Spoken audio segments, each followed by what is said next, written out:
Hi, Miss Watson's class. I'm Jacob, and I have the story called The Hibernation Problem. Alright. Once there was a very little sleepy bear, and one day she was helping her mom get ready for hibernation. And when they went to their house and they went in, all of the food was gone, and they saw a little bunny eating their food. So they said, "Please stop," and the bunny did. The end. Now, here's my cover, The Hibernation, and I'll read my story. Alright. Once there was a very sleepy mama bear. This mama bear's name was Shelly, and she has one child, a small baby bear named Daniel. Now they live a very happy, peaceful life in the hills above Lake Roosevelt, Washington. It's a busy time of year for these two. It's the beginning of fall. The leaves are turning color, and the wind is turning from a warm summer breeze into a cooling wind that stands the hair on the back of your neck when it hits you.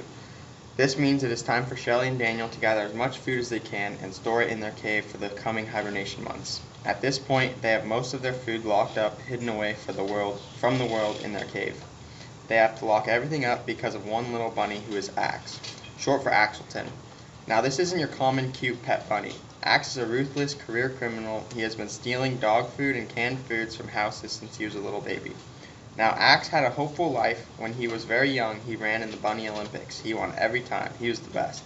He beat every single opponent he ever faced until one day when he got too cocky and took a break in the middle of the race.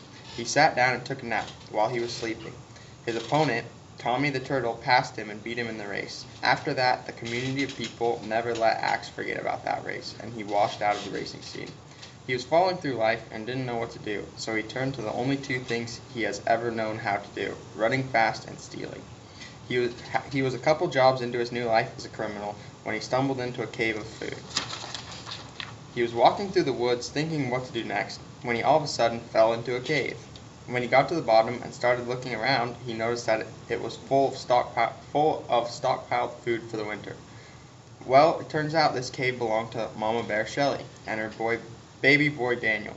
Axe didn't care. He knew who he was stealing from. He knew how dangerous it was, but he didn't care. He was desperate and hungry. So he started to eat, and eat. Before he knew it, half the day went by. Next thing he knew, he turned around and there stood Mama Bear and Daniel. Mama Bear freaked out and started chasing Axe. Axe ran to his home and hid in his house in an empty log. Mama Bear picked up the empty log, carried it to the rushing river, and threw the log into the river. Axe and his log floated down the river and out of the county. Axe was never seen again in the forest. Mama Bear went back to Daniel in her cave, and they ate the food they had stored, and they went into hibernation.